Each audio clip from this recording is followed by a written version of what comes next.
Hello, welcome back to AutoCar Tube. Today our topic about 2018 Infiniti QX80. Before we begin, you can consider to subscribe our channel, so you won't miss the next great videos from us.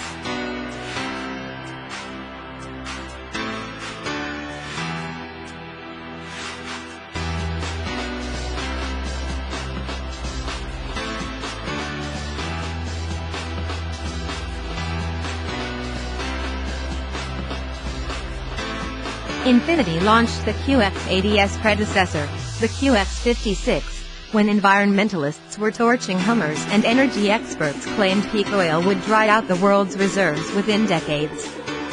During the 2004 model year, its first, gas prices crested at more than $2 per gallon, prompting more predictions that big SUVs would soon be extinct. Exactly none of that happened. Since Infiniti renamed the second-generation QX56 as the QX80 for 2014, and then refreshed it for 2015, sales of luxury SUVs and crossovers have been on fire.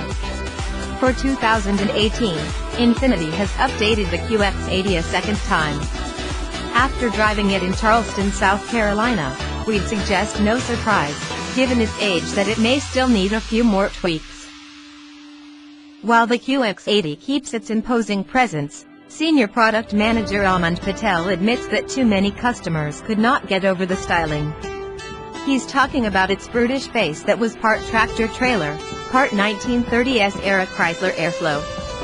By raising the headlights 3.9 inches, slimming their openings, toning down the thick chrome grille, and revising the entire lower fascia, Infiniti designers looked to mimic the gorgeous Q60 coupe and get it to work on this large SUV. We think they did a good job. Head-on, the QX80 has become a handsome fellow. At the rear, a widened chrome strip connects new LED tail lights, although the bumper-mounted incandescent turn signals are the one-off disconnect. The hulking 22-inch wheels, 20s are standard, high step in height, and lofty greenhouse carryover. 3 new or revised colors are available, all at extra charge. Moonstone White is bright and pearlescent, Mineral Black adds some copper sparkle in the dark, and our favorite, Champagne Quartz, was said to be inspired by ancient French caves.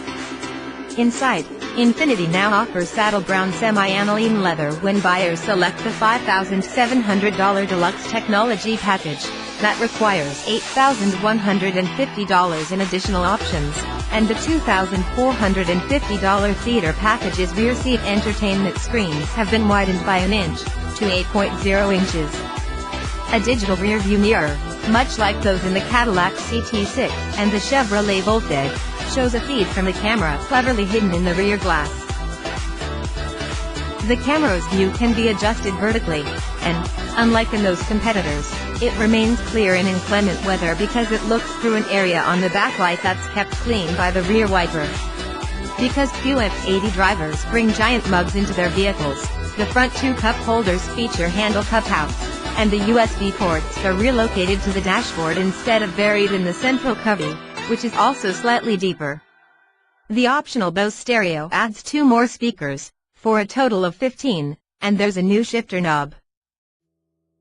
What hasn't changed significantly are the underpinnings of this body-on-frame, truck-based SUV, which follows the same formula as the big Detroit contenders such as the Chevy Tahoe/Suburban, the GMC Yukon, and the Cadillac Escalade.